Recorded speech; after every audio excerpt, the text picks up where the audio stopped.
I obviously am standing here today because I have a somewhat strange day job compared to you guys. As a 55-year-old guy, I get to put my underpants on the outside of my trousers and run around in front of 60-odd thousand screaming teenagers in Santiago, Chile, and various other places, which ain't bad, I've got to tell you. There are worse ways of earning a crust, trust me. So this is me, well, the back of my head actually, doing my day job. And out there you can see lots of people, and I think it's probably not a stretch of the imagination to say that they are, thankfully, Iron Maiden fans. And I hope they remain that way. But can I also just mention that if we're not careful, they might act like customers. And why is that a bad thing? Well, customers are bad things, because customers have a choice, and customers will go somewhere else. So what we want is for our customers to be our fans. But also, if I change the word band, one letter, and I call it brand, that's exactly what we are as well. Not a very rock and roll thing to say, I know, but it's true. Point is, we have to keep our fans as fans. How do we do that? And one of the ways we do it is with integrity. You tell the truth. Now, I've got to say, standing here, representing Iron Maiden, in my funny little black suit and everything else, we have never made a bad album. However, like George Orwell, Animal Farm, all albums are equal, but some albums are more equal than others. But if we take some of those albums that are just a little bit more equal than others, and we say, why do people stick with us? They stick with us because they love what we do, because they buy into our world, and we don't let them down.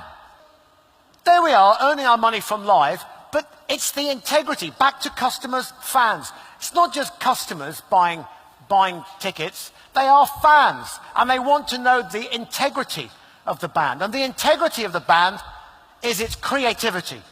That's our lifeblood.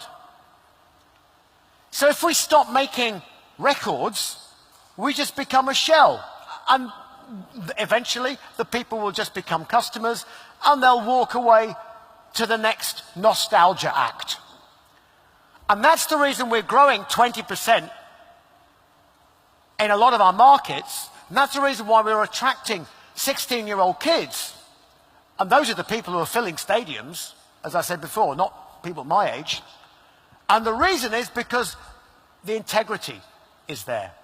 And because the band, Maiden, we've never sold out. We've ring-fenced our creativity and kept it precious. We've kept the heart and soul of who we are indivisible from what we do.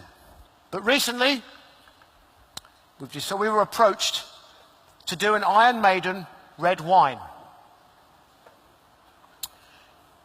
So I said, well, we're not really a sort of a red wine sort of a band, actually.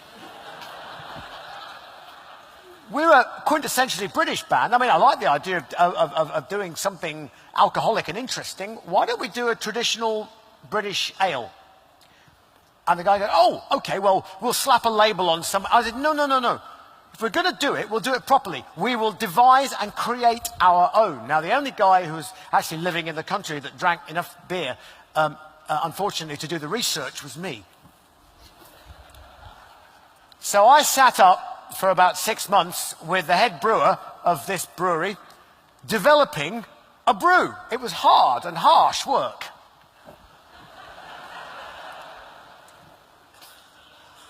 And we came up with this beer, which is now just approaching 3 million pints in 6 months. Exported to 130 countries.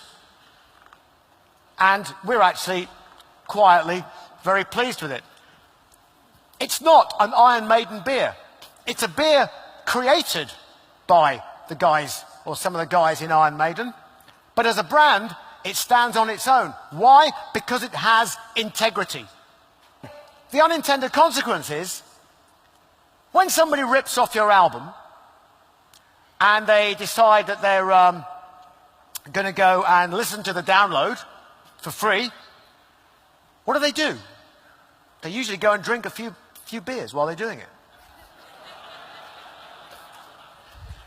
I actually don't care. Download the album as much as you like and drink as much beer as you like. It's fine with me.